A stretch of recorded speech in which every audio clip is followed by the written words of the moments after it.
Hey, what's up? It's your old pal, Mr. Cook. We're working through 9.6 now, so this is the end of the Unit 9 notes. Let's see here. The Unit 9 is about area, and 9.6 is about ratios of areas. Okay, so recall that ratios are essentially like comparisons between two values. Yeah, it's like a fraction kind of thing. What happens when we compare the areas of different figures? Well, if we can find the ratio of areas just kind of arbitrarily, it's not that big of a deal. Uh, so like the area of this circle is pi r squared, so it's going to be 64 pi. The area of this rectangle is going to be 3 times 6, which is 18. The area of this right triangle, if we assume that it's right, is going to be 36 because it's 1/2 base times height.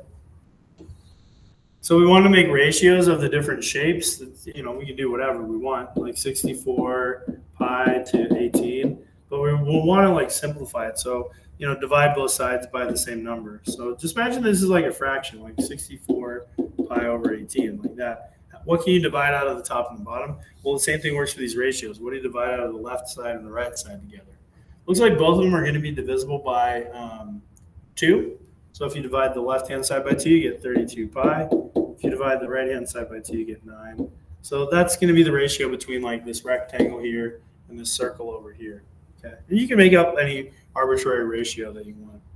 But what's cool is when you have similar shapes, the ratios actually tell you something. Since the dimensions are proportional, the ratios of the areas are going to be proportional in some way as well. Okay, compared to the sides.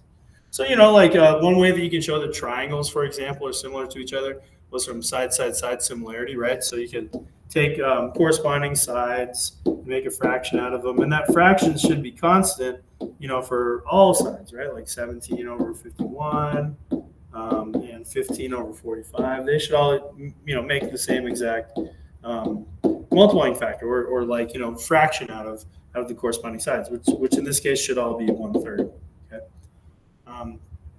So what happens with the areas? Let's take a look. Okay, so like we have this ratio of 1/3, right?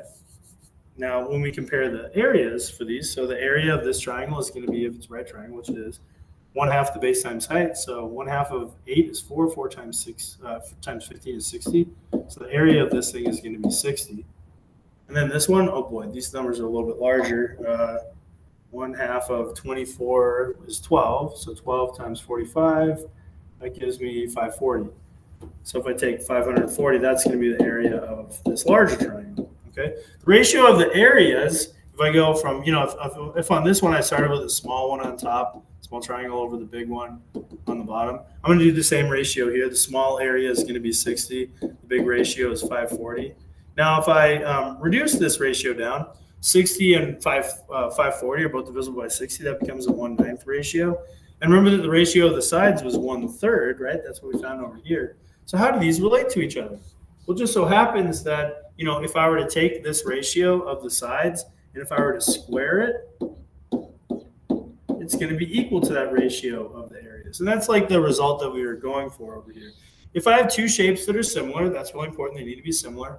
Then if I take one of the corresponding sides and divide it by the other corresponding side and square it, it's going to be equal to the ratio of the areas of, the same correspondence.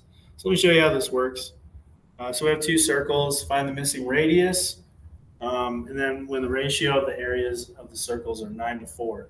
Okay, so the ratio of the areas are in a pattern of 9:4. So if I know that the areas ratio is equal to the corresponding side lengths of the two similar shapes squared, well, that means that if it's circles, then if I use like 12 for one of the side lengths, the radius, I can find the other radius, so the radius of the smaller circle, by using this ratio that I have. So the larger circle has an area of 9:4. Okay, and it could be any number. The area might not necessarily be 9, but the two areas put together as a fraction reduced down to this 9/4. So what I'm able to do now is just like solve for the R value. So first thing I do is I could either square the top and the bottom, or I could take the square root. I'm going to choose to take the square root because I know that the next step is going to be pretty easy. So if I take 12 R squared and I take the square root of this thing or raise it to the 1/2 power, I'll put square root on it. So if I take the square root of it, if it's the same thing, take the square root on the left-hand side. So what this turns into, let's see. So the square root of this guy right over here, of that fraction, I take the square root of 9 divided by the square root of 4, so that's going to be 3 over 2. And if I take the square root of a squared thing, they just cancel out. So I just have is equal to 12 over r. And then whenever you have a proportion, you cross multiply to solve. So r times 3 is 3r.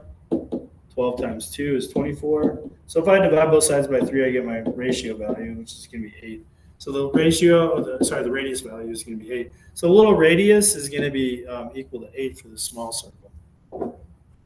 If the ratio of the areas of two similar parallelograms is 49 to 121, what's the ratio of the lengths of the sides? So similarly, if I know that the area ratio is equal to the square of the side length ratios, then if I have the area ratio, 49 over 121,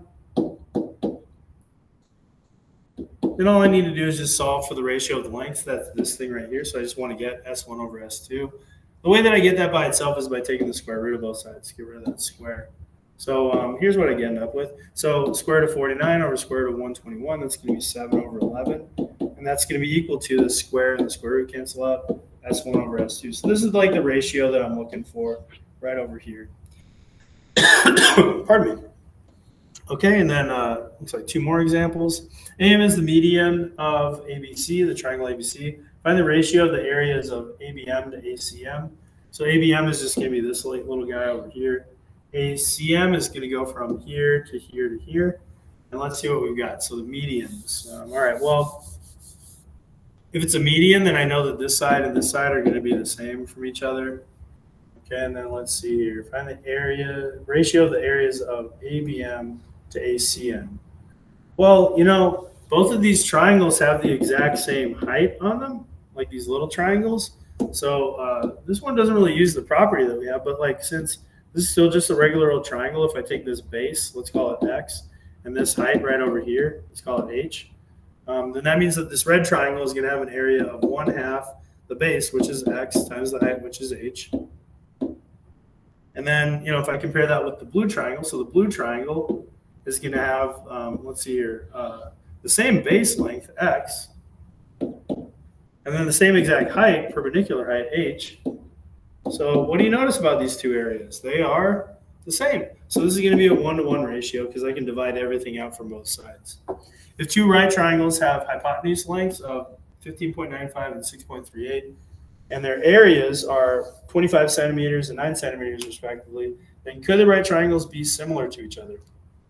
Well, if they are similar to each other, then that means that if I have corresponding sides here and here, to these areas, right, then that means that they should be in the same proportion, right? So if I know that the hypotenuse lengths are 15.95 and that, so if I put the larger side up top and the smaller side on the bottom, so those are the lengths. If I square those, then it should get, the area that's in question, 25 over 9. Okay, let's see if that's the case, all right? So if I square the lengths ratio, and there's no way I can do that in my head. I mean, there probably is a way, but it'll probably take me a long, long time. Let's see, 15.95 divided by 6.38. And if I square that, that's what I end up with, 6.25. And if these are similar to each other, then that should be the same thing as 25 over 9. Let's see what 25 over 9 is. Oh, it's not the exact same thing. So it looks like it's going to be 2.77 repeated. So yeah, it looks like these ones are not going to be the same from each other. So nope, they're not going to be similar to each other because this property doesn't hold. And are they guaranteed to be similar? They're not guaranteed to be similar because this does not show up. Let me make sure I did that right. So one length and the other length, they're both hypotenuses. So if they just show up with their squares, then that's good. Yeah, it's good. Okay. All right. So yeah, they're not going to be similar. I think that the way that these notes are written, I'm just guessing here, that it's possible that this was supposed to be a different number for something. Because I think that what the goal was, it's to show that these are going to be the same. That they could be similar to each other. but it's not a guarantee that they will be similar to each other because the shapes might be different, the angles might be different from each other. So, for example, I could find probably like a triangle that has a hypotenuse of right triangle that has a hypotenuse of 15.95. I think I can do this. 15.95 right triangle, and then one that's 6.38. And then I could probably, let me think. Could I get an area? Could I get multiple areas that have that? Yeah, I could. Okay, so I could get an area that has like a different angle measurement than this one. So basically, like for it to be similar, the side lengths need to be proportional, but also the angles need to be congruent, right? Like to kind of like wrap it all up. I think that I can actually find an example where the angles end up being different. I think, but but anyways, all right. So that's the end of it. It's just like it's not a guarantee that they're similar. You can't like reverse engineer it. The idea, the point of this exercise is to say that like just because like you might have a conditional statement that is true, like if a triangle is similar or two shapes are similar, then their side lengths ratio squared is going to be equal to the ratio of their areas. It doesn't mean that the converse is going to be true. So that this relationship shows similarity. I don't think that they're the same thing. Okay. Anyways, that's just a small snippet. Sorry to go like down a rabbit hole on that one. But yeah, that's the end of the notes for this one as well. All right, so that's the end of the Unit 9 notes. I hope you found this helpful. If you didn't, just go to your geometry teacher for some clarity. Or you can come find me. I'm Mr. Cook. Find me in the morning. Find me after school. I'm always around. And always ready to help. Okay, thank you very much for watching the video. Hope to see you on the next one. Bye-bye.